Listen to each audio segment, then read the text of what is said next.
تو میں آپ لوگوں کے لیے ایک ویڈیو ڈھونڈ کے لایا ہوں، آپ لوگ اسے سنیے ذرا۔ محرم کے مہینے کا چاند مدینے کے لوگ نہیں دیکھتے تھے، بلکہ مدینے کے لوگوں کا کہنا ہے کہ ہم ہر مہینے کا چاند آسمان پر دیکھا کرتے تھے، لیکن جب محرم کا چاند دیکھنے کی باری آتی تھی تو ہم عام طور سے چاند کو نہیں دیکھتے تھے، بلکہ ہم یہ دیکھتے تھے کہ جو اہل بیت مصطفیٰ ہیں، یعنی امام حسین علی مقام کے گھر والے لوگ ہیں، امام سجاد کا گھر ہے، امام زین العابدین کا جو گھر ہے، اس گھر سے جب رونے کی آوازیں آتی تھیں تو ہم سمجھ جاتے تھے کہ آسمان کے اوپر محرم کا چاند نمودار ہو چکا ہے۔ آج ہم دیکھیں کہ جو ہمارا سال شروع ہوتا ہے اسلامی کیلنڈر کے حساب سے، وہ شروع ہوتا ہے محرم سے، اور جو اسلامی کیلنڈر کے حساب سے جو ہمارا سال ختم ہوتا ہے وہ ہوتا ہے ذی الحجہ میں۔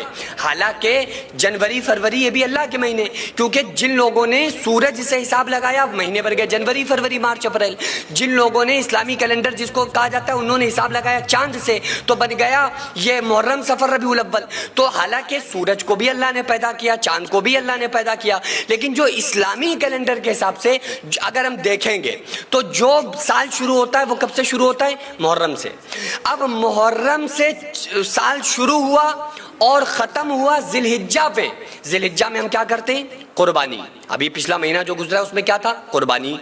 تو اللہ نے ہمیں بتا دیا کہ اے انسانوں سنو، دیکھو تم دنیا میں قربانی کے لیے آئے ہو، تم اللہ کو راضی کرنے کے لیے آئے ہو، کیونکہ تمہارا سال جو شروع ہوتا ہے وہ بھی محرم سے ہوتا ہے۔ یہ واقعہ کبھی اور پیش بھی آ سکتا تھا، لیکن اللہ کی شان دیکھو، اللہ نے ایک پیغام اس کے ذریعے بھی دیا کہ محرم میں ہمارا جو سال شروع ہوتا ہے وہ محرم سے شروع ہوتا ہے، جو ہمارا سال ختم ہوتا ہے وہ بھی قربانی پر جا کے ختم ہوتا ہے ذی الحجہ کے مہینے میں۔ تو اس لیے بہت سارے لوگ کیا کرتے ہیں؟ محرم کی سال کی مبارکباد پیش کر رہے ہوتے ہیں۔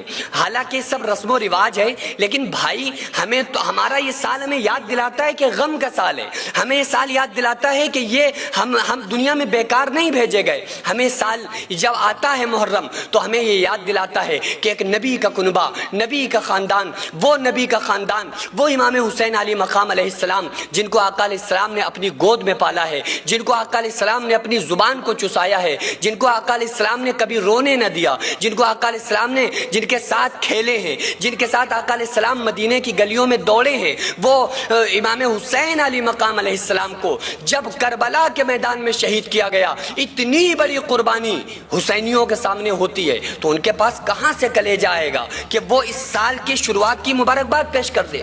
کیسے کر سکتے ہیں؟ یہ تو سال ہمیں رونا سکھاتا ہے، یہ سال ہمیں یہ سکھاتا ہے کہ اللہ پہ کیسے قربان ہوا جائے، یہ سال ہمیں یہ بتاتا ہے، یہ مہینہ جو سال کے شروعات ہے جو مہینہ ہے محرم کا، یہ ہمیں یہ بتاتا ہے کہ اللہ پہ قربان ہو کر اگر سب کچھ چھن جائے، سب کچھ چلا جائے، لیکن اللہ راضی ہوتا ہے تو یہ سودا کر لیا جائے۔